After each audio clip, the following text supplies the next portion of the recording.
একটাই প্রশ্ন আপনাকে, তৃণমূলের ভয়ের নাম কি সন্দেশখালী? যে দলের উত্থান নন্দীগ্রাম থেকে, আপনি যেখানে আজ ভোটে দাঁড়িয়েছেন সেই তার মধ্যেই নন্দীগ্রাম রয়েছে, সেই দলের পতন কি হবে সন্দেশখালী? এবং সে কারণেই যারাই সমালোচনা করছে সন্দেশখালী নিয়ে, তৃণমূল কংগ্রেসকে নিয়ে কেস দাও, কালি চিটিয়ে দাও, এমন কিছু বলে দাও যার জন্য তাকে মনে হয় যে সে পার্টিজান।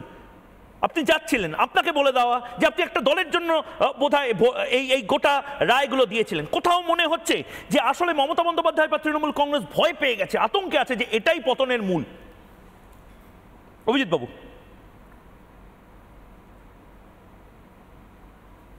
সন্দেশখালী নিঃসন্দেহে একটা বড় ইস্যু, কারণ এখান থেকে দেখা গেছে যে এই মহিলা মুখ্যমন্ত্রী, যিনি মুখ্যমন্ত্রী বলে নিজেকে দাবি করেন, সেই মমতা ব্যানার্জি মহিলাদের জন্যে আদৌ কোনো চিন্তিত নন। ওখানকার মহিলাদের যেভাবে অপমান করা হয়েছে, অবমাননা করা হয়েছে, তাদেরকে যেভাবে মডেস্টি আউটরেজ করা হয়েছে, তার কোনো প্রতিবাদ তিনি করেননি। উল্টে বলেছেন শাহজাহান কি করেছে, তার ভাইপো সে একই কথা বলেছে।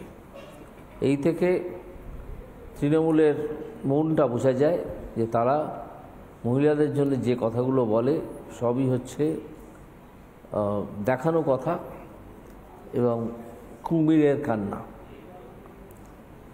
আর সন্দেশখালীতে অনেক লোককে কেস দেওয়া হচ্ছে তার কারণ যাতে তারা সাক্ষী টাক্ষী না হয়, সেই জন্যে তারা নিশ্চয়ই অনেক ফ্যাক্ট জানে যেগুলো প্রকাশ্যে সাক্ষী হিসেবে দিলে তৃণমূলের বিপদ হবে, সেই জন্য চেপে দেওয়ার চেষ্টা চলছে।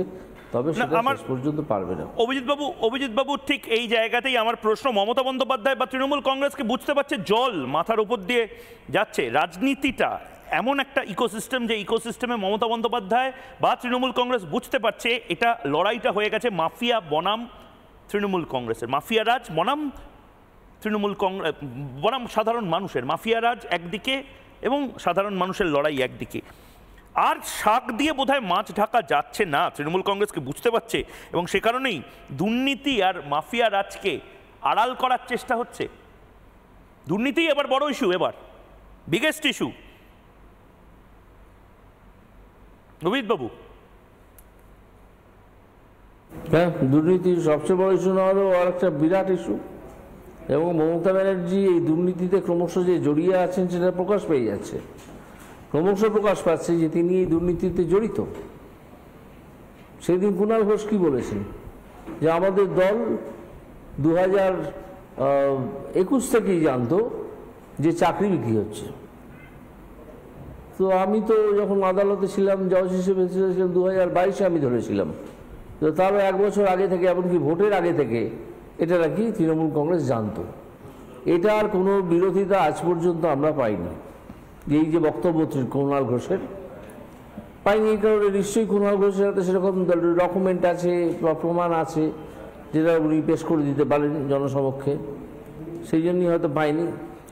কিন্তু এই কথার পর এবং এই কথার দাবি, এই কথার প্রতিবাদ না হওয়ার পর যেটা পড়ে থাকে সেটা হচ্ছে তৃণমূলের সবাই, মানে মাথারা সবাই এই দুর্নীতির সঙ্গে যুক্ত।